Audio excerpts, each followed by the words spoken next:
My name is Debbie Yulinda Puspa Anggrani. I'm an English department student in third semester from class B.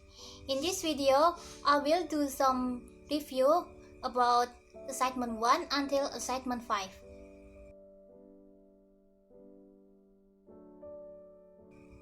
My goal is become an English teacher because I'm amazed by how my teacher in high school teach and want to be like her.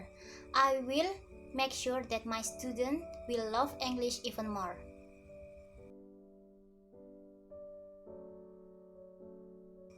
I have a friend that I really close the most. Her name is Winayu Destiarti from Counseling Guidance Department in 7th semester. She is beautiful, patient, and I like to being with her. I feel very comfortable with her despite having many differences. As we know today, we use an online-based learning system for all lessons. In online-based learning, we need internet access, devices such as smartphone or computer, and also supporting application.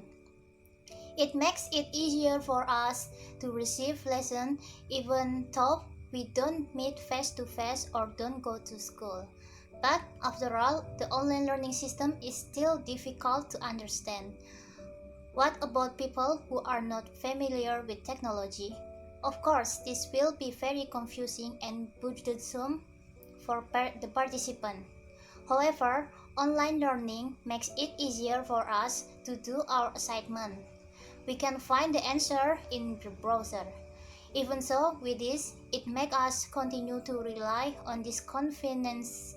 For example, even though the teacher has provided an e-book, many children ignore the e-book and instead choose an instant, simple, and easy way by looking for an answer in the browser. It has an impact on child development because this makes the child lazy and cannot be controlled by the teacher.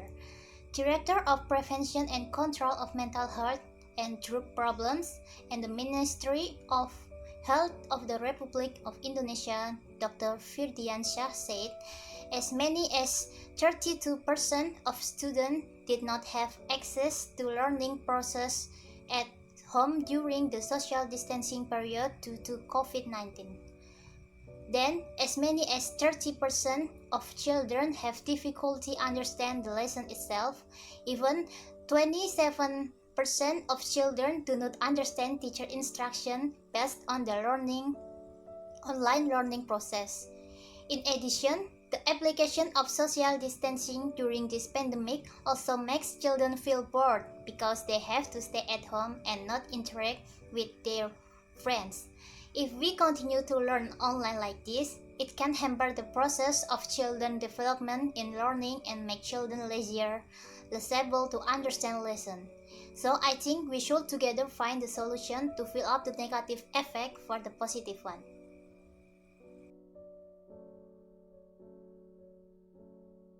I think it's really good. It just took about 9 minutes to present a good short story and so much happened in there. The story is easy to understand but not easy to guess. The plot twist and the character can carry out their role really well. It's like I got carried away in such a short time. This film also has many lessons that we can learn, so this is a masterpiece. There is a breathtaking scene, like the scene where the female player touches the doll for the first time. There is a little jump scare where the child's hand suddenly appeared to grab the girl's hand.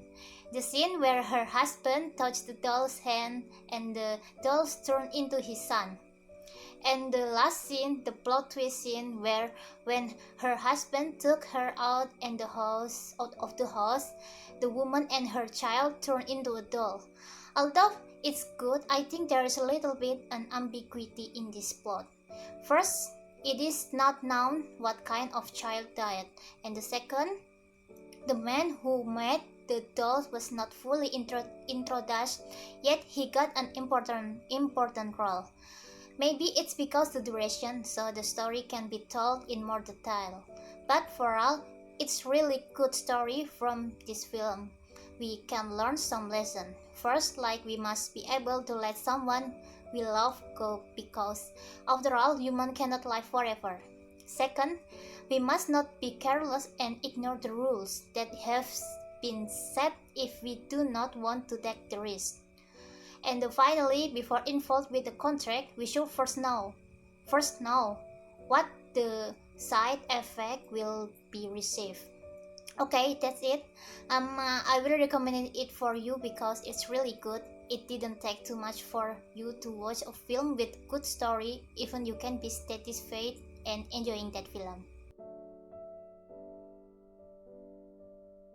So here I will tell you about an appeal letter for the campus so that students do not participate in demonstration. As we know before, the Omnibus Law on Cipta Kerja, which was passed recently, is the main reason why many workers and students demonstrate against it and ask for its abolition. And recently, an appeal letter allegedly from the Ministry of Education and Culture has been circulating so that the students do not participate.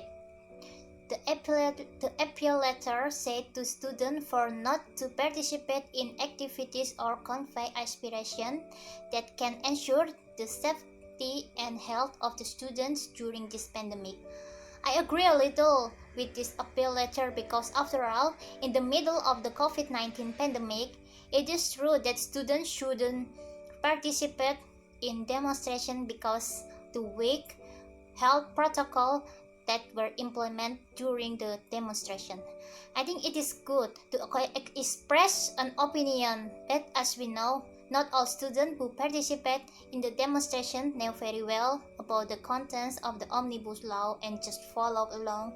But it is better if we monitor future that the future government's policies are like.